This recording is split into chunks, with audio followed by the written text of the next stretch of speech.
My cheating ex-wife came crawling back for my lottery winnings, but I made sure she regretted it.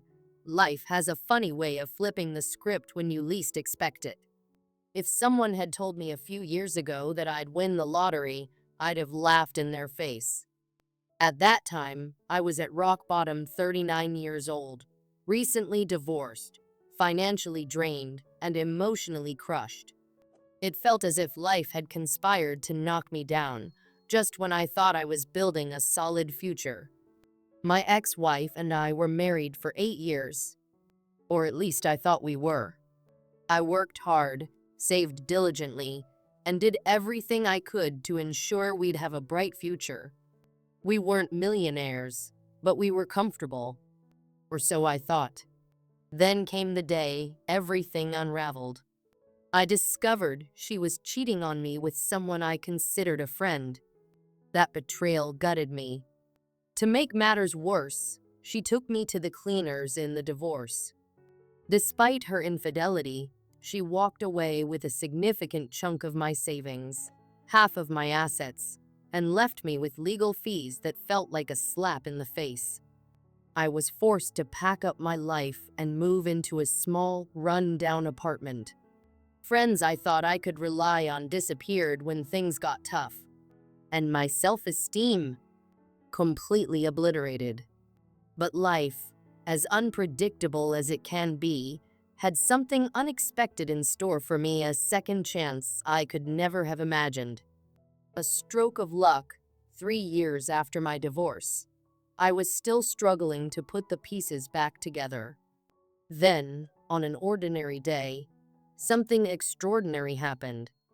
I was at a gas station, filling up my old beat-up car. On a whim, I bought a lottery ticket. It wasn't something I did regularly, just a random decision. Honestly, I forgot all about it. That night, I saw the winning numbers on TV, but I didn't rush to check. I assumed I wouldn't win. The next morning, while digging through my jacket pocket, I found the ticket. Out of sheer boredom, I checked the numbers. My hands started shaking as I realized they matched. I had won millions, not the kind of jackpot you see plastered all over the news, but enough to change my life forever. The first thing I did was hire a lawyer and a financial advisor. I kept my identity private and followed their advice religiously. No extravagant purchases or flashy displays of wealth. Instead, I upgraded to a modest but comfortable home, replaced my aging car, and paid off my debts. The majority of my winnings were invested. Only a few trusted friends knew about my sudden fortune. My ex-wife. She was the last person I wanted finding out. For 3 years, I lived a quiet, peaceful life. I donated to causes close to my heart, supported local charities, and found happiness in simplicity. And just when I thought I was free of my past, it came crashing back. The ex-wife returns one afternoon. I got a phone call from an unknown number. When I answered, the voice on the other end made my blood run cold.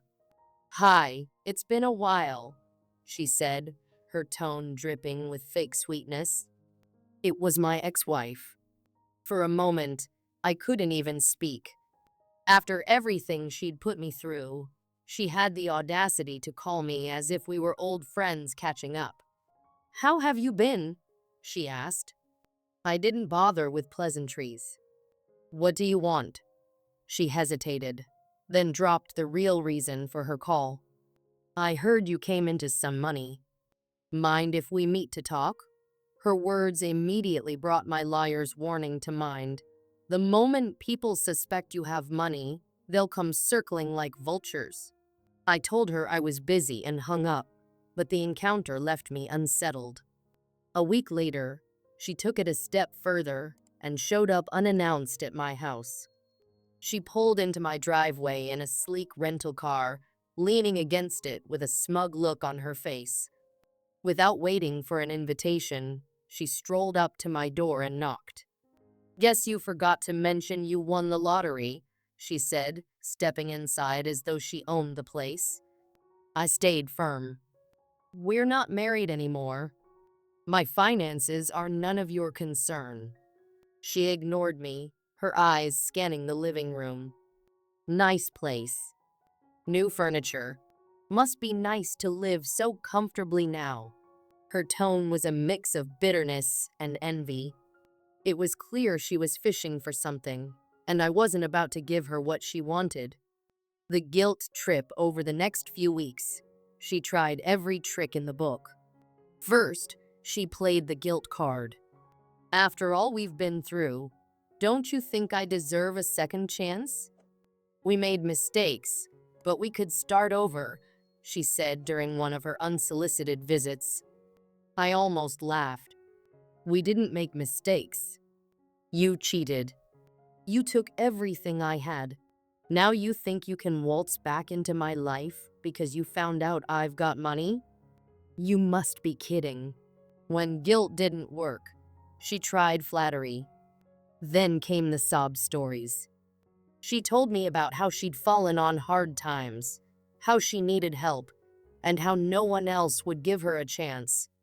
You were always the kind one, she said, tears glistening in her eyes. I know I hurt you, but I've changed. I just need a little help to get back on my feet. But I wasn't falling for it. Sweet revenge, her persistence might have worn down someone else, but not me. I had learned my lesson the hard way, and there was no way I was letting her take advantage of me again. One day, when she showed up uninvited yet again, I decided it was time to teach her a lesson she wouldn't forget. She sat in my living room, going on about how sorry she was and how much she'd missed me. That's when I pulled out a stack of documents. What's this? She asked, her eyes narrowing. Proof, I said, my tone icy. Proof that you're not here because you care. You're here because you're broke. The documents detailed her financial troubles, unpaid debts, maxed out credit cards, and even a pending lawsuit. I had hired a private investigator to dig up the truth, and it was uglier than I expected. Her face turned red. You had no right. No right? I cut her off. You had no right to cheat on me, take my money, and show up here years later expecting me to save you. I stood up and pointed to the door. You made your choices. Now, live with them. Don't come back. She stormed out, furious and humiliated. The aftermath, that was the last I heard from her. The satisfaction of standing up to her was worth more than the lottery winnings themselves. For years, I had let her betrayal define me. But in that moment, I reclaimed my power. Life didn't just hand me a second chance, it handed me the opportunity to rewrite my story. And this time, I wasn't letting anyone else hold the pen. The manipulative plea. It was a quiet Sunday afternoon when she showed up unannounced. I opened the door, and there she was, my ex-wife, standing on the porch, her face adorned with a mixture of determination and desperation. It had been years since we'd last seen each other, and yet, the sight of her brought back a flood of memories I'd tried hard to bury. She stepped inside without waiting for an invitation, her demeanor a peculiar mix of arrogance and neediness. She perched on my couch, crossing her legs as though she owned the place. Her eyes scanned the room, lingering on the polished wood floors, the sleek furniture, and the expensive artwork. It was clear she was taking inventory. After a moment of silence, she launched into her carefully rehearsed monologue. I've fallen on hard times, she began, her voice dripping with fake sincerity. I lost my job, my bills are piling up, and I've been struggling to make ends meet. I nodded, unsure of what to say.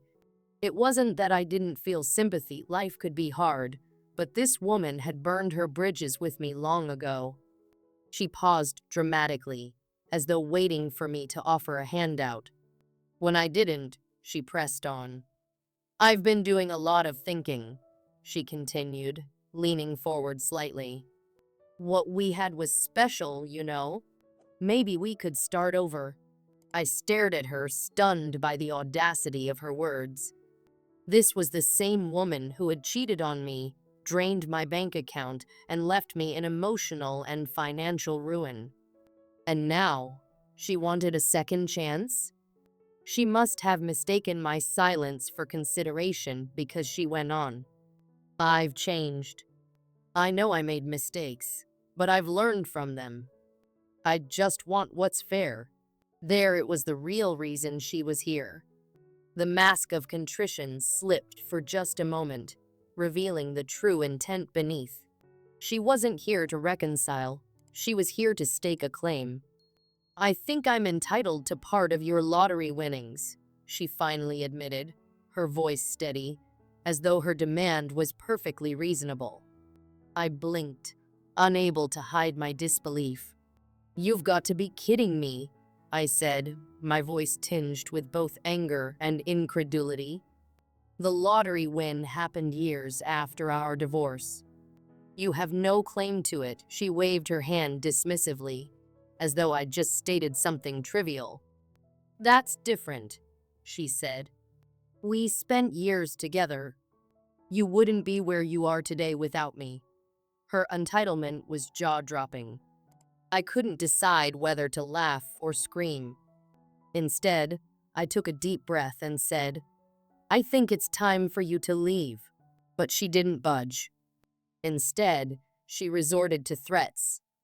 If you don't give me what's fair, she said, her tone icy, I'll take you to court. The legal battle true to her word. A week later, I was served with court papers. She was suing me, claiming the lottery winnings were concealed marital property. I stared at the legal documents, my hands shaking with anger. How dare she? The nerve of this woman was beyond comprehension. My attorney, a calm and pragmatic man named Greg, reassured me. You have nothing to worry about, he said. We have irrefutable evidence. The purchase date of the ticket, the claim date, and your bank statements, all of which prove the winnings occurred long after the divorce was finalized. Despite Greg's confidence, the stress was overwhelming. I had to relive the painful memories of our marriage, the betrayal, and the financial struggles she'd left me to face alone. It felt like she was taking one last stab at my sanity. The day of the hearing arrived, and I found myself at the courthouse, a mix of anxiety and anger bubbling beneath the surface. My ex-wife was there, dressed to impress in a tailored suit, her confidence almost palpable. When our eyes met, she smirked, as if to say, You're going down. Her attorney painted a dramatic picture, portraying her as a wronged woman who had been deceived and robbed of what was rightfully hers. They claimed I had hidden the lottery winnings during our divorce, calling me deceitful and greedy. But Greg remained unshaken. With precision and professionalism, he dismantled their arguments piece by piece. He presented the evidence, the ticket purchase date, the timeline of events, the divorce decree, all of which left no room for doubt. When the judge turned to my ex-wife and asked, Did you know the divorce was finalized before the ticket was purchased? She hesitated. The room fell silent as she finally admitted, Yes, that was the nail in the coffin. The judge's decision was swift and merciless. He dismissed her case as baseless and reprimanded her for wasting the court's time. The aftermath outside the courtroom, she confronted me one last time. Her face was twisted in anger, her composure shattered. You'll regret making me look like a fool, she spat, her voice trembling. I shrugged, unfazed by her outburst. You did that to yourself, I said. You dragged me to court with no case and no evidence. What did you expect? Her threats felt hollow. She had no cards left to play, and she knew it. In the weeks that followed, I felt a renewed sense of freedom. Friends and acquaintances who heard about the fiasco rallied around me, offering their support. Meanwhile, her reputation took a serious hit. She tried spinning a sob story, telling anyone who would listen that I had cheated her out of a rightful fortune. But few believed her. Most people saw through her lies. Some well-meaning friends asked if I'd considered offering her a settlement to avoid the drama. My answer was an unequivocal no. She had no legal or moral claim to my winnings, and giving in would have set a dangerous precedent. Reflection looking back, I realized that her greed was a reflection of her character. This was a woman who had betrayed me, drained my accounts, and walked away without a shred of remorse. She only returned when she thought there was something to gain. The whole ordeal taught me valuable lessons about resilience and self-respect. I've since moved on with my life, keeping a modest profile and investing carefully. The peace of financial security is something I cherish deeply, and I refuse to let anyone jeopardize it. The memory of her manipulative attempts serves as a cautionary tale. Greed and entitlement can drive people to do unthinkable things, but justice has a way of prevailing. In the end, she left the courtroom humiliated, while I walked away with my dignity intact. It's true what they say. Sometimes, the best revenge is simply living well and letting the law do its job.